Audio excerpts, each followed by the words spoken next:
Hello, welcome back. Right, lots of spells as usual. We saw a battle in Relothia. So this was Agartha moving into the throne that Femoria was building a fort on.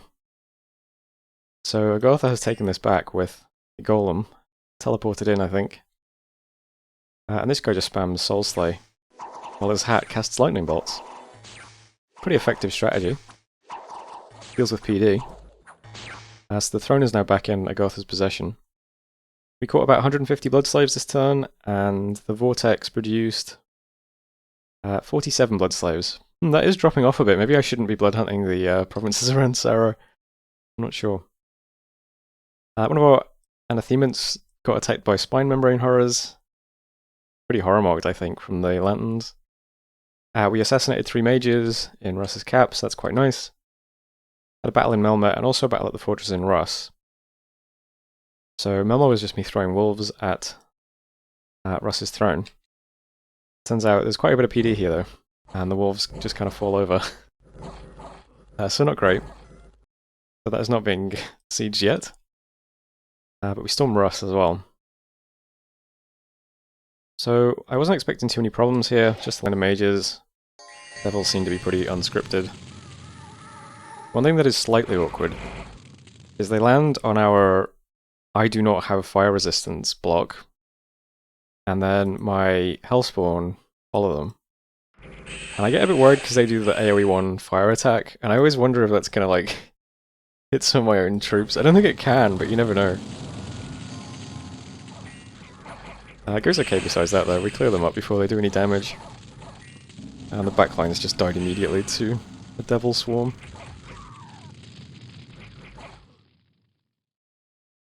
So, no real difficulty. It does still feel like Russ is just pulling away from us. Went down a temple, found some lightless lanterns and a water bracelet. Didn't lose too much stuff. Lost 2 devils, 9 hellspawn, and a smolder ghost. And Russ's cap is ours. Also saw Femoria attacking Agartha and Rid, and Russ attacking into the throne that he was sieging. So the throne now belongs to Russ. I think maybe that's going to be where he makes his stand, I'm not sure.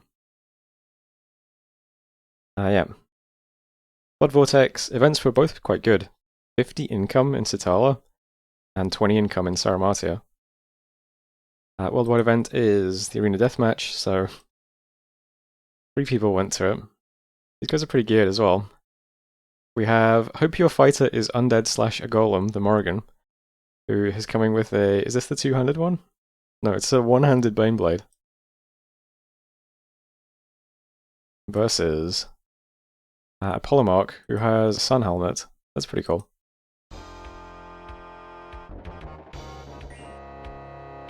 Let's see. Morrigan flies in. Polemarch runs away. Alright, nice fight, nice fight. Next up, we have... does this thing have a lot of fear or something? Fear 5, it's not crazy. Versus a Troglodyte Lord with golden sandals and the fireplate. Very injured.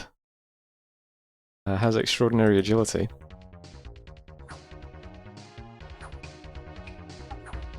Does not seem to be doing anything. He just did nothing and then ran away. Limp, crippled Battlefright. Well, you know, interesting deathmatch. So there we go. Congratulations to you. Hope Your Fighter is Undead / a Golem. Big congrats. We foresaw that there will be magic in the world in 3 months. We caught 2 Makoni scout guys. These guys are assassins. Weirdly, these were just sneaking into my territory. Instantly caught by the wolves, though. And did some patrolling. Yes, we caught the Crypties here. These guys. Not sure why 2 Crypties would be walking through here, you know? Looks like he's moved this... All the units that were in here have gone now, though. I assume they're off to fight Niffle, but who knows? Anyway, that's it for messages. One of the spells that I kind of glossed over is we did do Bind Heliophagus again. So, Gorillan answered the call. Let's see. Gorillan. So another pretty cool mage. Not hugely important for us. We can't just spam Vampire Lords in this this mod. We have plenty of Blood and Death already. I could stick this guy in the Communion that we have and have him doing the death spells. Probably a good use for him. For now he's just sitting still. It says that he can summon Bone Devils. He has the Summon Allies ability. I just have him doing that this turn. My big army and Russ is just sitting still at the moment. So that's fine for now. And yeah, the next target is going to be taking this throne. I mean, it does look like Russ has just pulled all the way over here and wants to defend at this throne. So I guess we'll let them do that. The big stack that just took Russ is mostly just going to sit here for a second. For two reasons. One is that we just don't quite have enough Blood Slaves to replenish the Blood Slaves we just used in that battle. At least not if I want to do all the summons I'm doing. So I'll just wait a turn to build those guys back up. Another reason I wanted to just sit them here and research is because it's almost down to 6,000 research before we hit Blood 9. And we do about 1,500 research a month. So I want to just kind of do as much research as possible this turn to get it to the point where it will definitely only be 4 turns to hit Blood 9. That's the hope anyway. Because I feel like this war with Russ does not really feel like much of a war. It feels like he was just very small and very scared and has just run away from us. So we kind of want to wrap this up quickly. And then I think we want to have Blood 9 before the other much bigger players in the game start trying to fight us. Because Blood 9 gives us the really nice scaling summons. Our god can put on the winged helmet we have, do Infernal Tempest, which is going to be a bunch of Storm Demons every turn. And we have a bunch of mages who can do the Knight version. So that would be really nice. We also have the banishment spells as well then, which would help us against super combatants. So I think Blood 9 is a really important one to get through before we start getting attacked by people like Moria and definitely Niffle. I think Niffle's going to be really difficult. So I'm going to try and pick up this throne and then this throne, but I really don't want to lag behind in research at all, so I'll make sure we still hit those targets. So for now the only stuff moving to Melma are these guys and the vampires. I'm just going to try and take Melma very quickly with as little as possible, because it looks empty and it's a 154. How much siege strength is here? 88. Might take 2 turns to break it open. I could lead just a bunch of... Can anyone else get there in 1 turn? The problem is I don't think anything can get there like super quick anyway. So it might not make much difference. Yeah, I'll just leave it like this. We'll aim to get Melma's fort knocked down pretty quickly, moving the assassins as well to just kill the mages that are in here. And that'll be the next target. And next turn we'll move stack over to Bakar and then into Zoglia. Ross's god is in Bakar. Going to be a lot of stuff in Zoglia as well. And Femoria might be trying to take this. It's tough to say, because Femoria is mostly just at war with Agartha, but might be kind of silly to just leave a throne, I don't know. We'll see what they do though, and next turn we'll move towards them. Getting a temple down in Russ this turn, getting a bunch of mages and stuff over to this fort this turn as well, so we'll get a temple down there and start blood sacking. And back here still just scaling up blood hunting. We have blood hunters and patrollers everywhere now. We got lots of blood hunters in my cap now. I'm just moving these new patrollers over, the ones being led by Sick Pip, so they can go patrol my cap. Next provinces are going to blood hunt are Peskin and Bay Pond, so we'll get those set up as well. I've got my god leading all the kind of interesting crossbreeding stuff we've been summoning so far. Some of this is pretty cool. Definitely this guy. I've got Ettins, got a Chimera and a Draco Lion. Yeah, lots of cool stuff. Still just doing the same 3 summons out of this fortress. And the other arrows over here are still just blood hunters and patrollers. Still just scaling things up. So that's all fine. Last 2 things happening this turn are, we have Mambakiel over here in position, so I'm going to just have him assassinate some stuff in Zoglia. We'll see how he does. I'm pretty sure this is going to be like unbeatable for like 99% of things in the game. But let's put it to the test. I'm not sure how to script him exactly. At the moment he's just set to do Horde of Skeletons, Soul Vortex, and then just start firing. We'll see what he does though. See how it works. Other thing I'm doing is I'm just making a bunch of like simple items for this guy who's just been hanging out for a long time. I said I was going to gear him out and stick him at the army. I might as well do that. So next turn I'll put the items on him and show you what I forged, but it's basically just simple stuff. Ring of Regen and Armor of Knights and such. We have a few little like guys who are geared out for different things now. Got a Gap who's good at just solo clearing units. We have changing screen name to Smasher, who's good at killing constructs, I think. We've got my Prophet, who's very good at defending our territory against simple pushes. Needs his quickness shoes back though. And this guy is I'm just going to give him like a Storm Spear, I think. He'll just accompany armies. That'll be his little job. I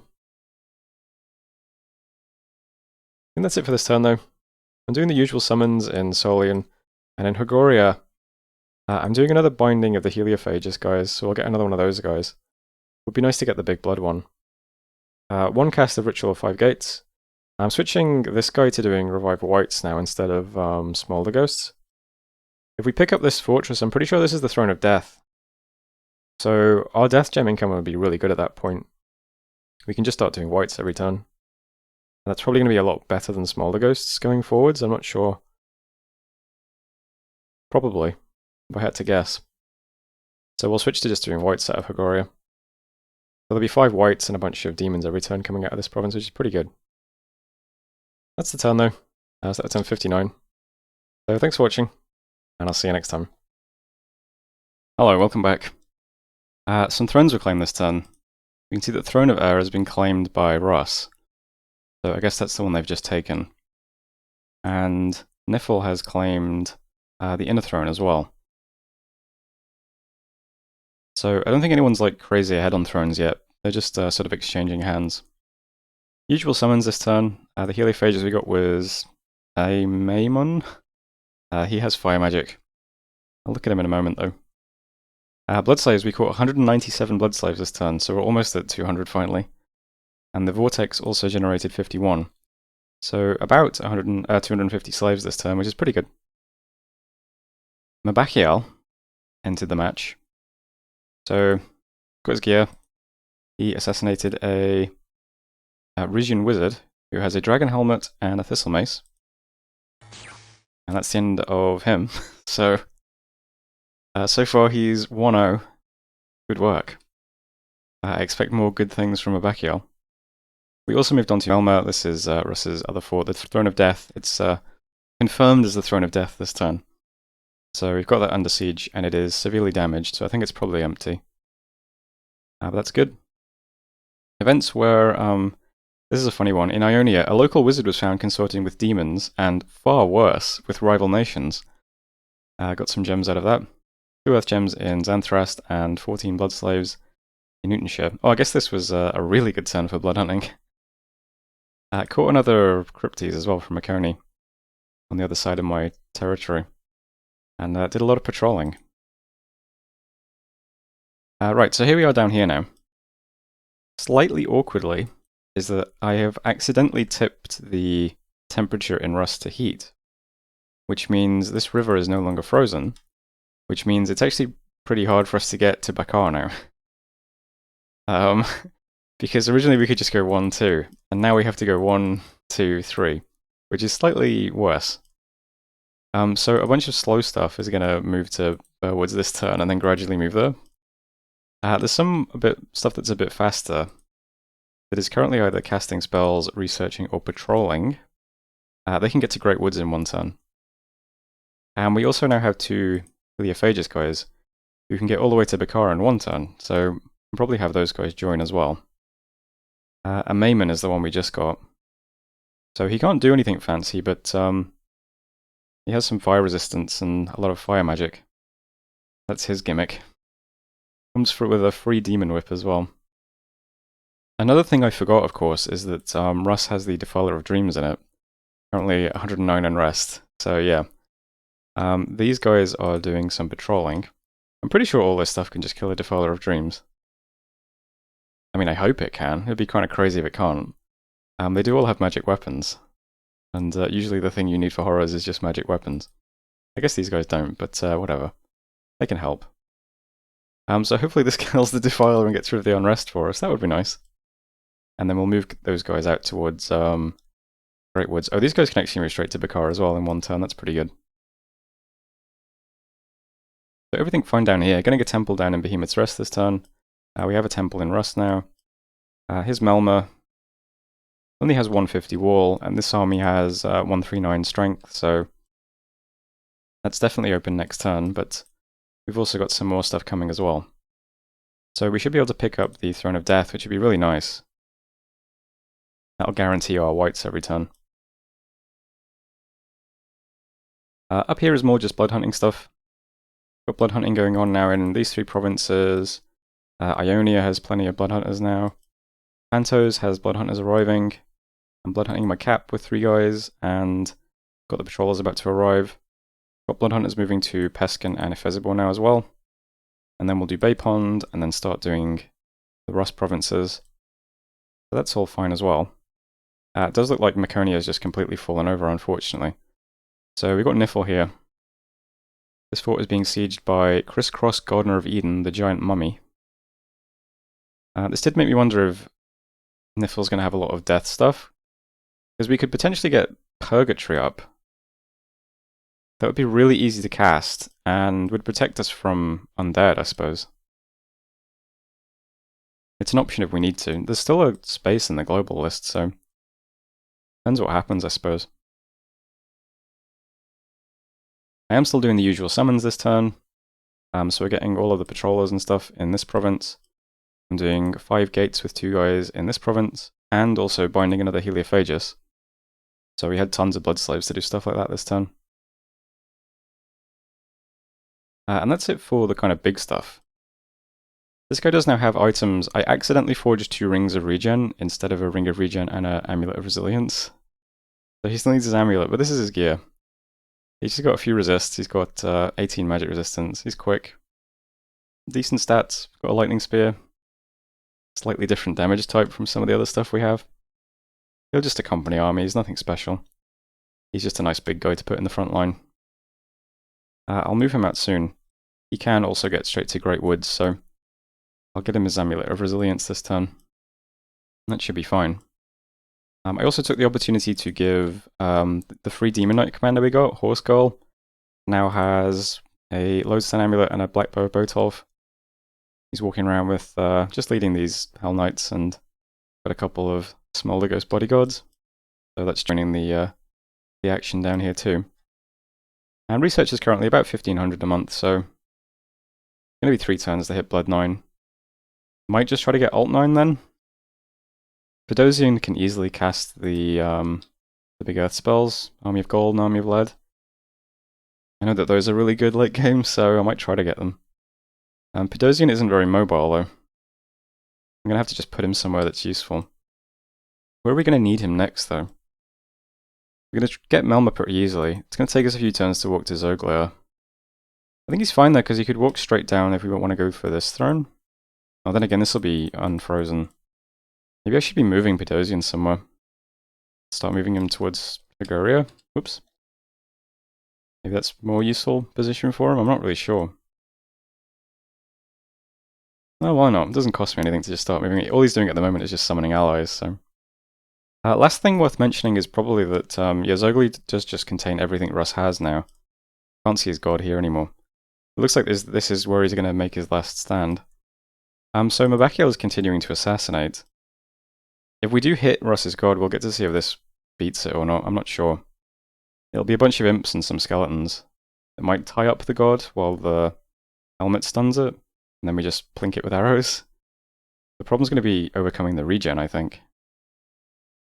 I'm not sure how that works overall, but much higher chance that we hit a mage, and I think we beat mages even with bodyguards, so we'll just leave him doing his thing. I don't really know what else to do with him, so it's hard to put him with an army because he kills everything and diseases everything.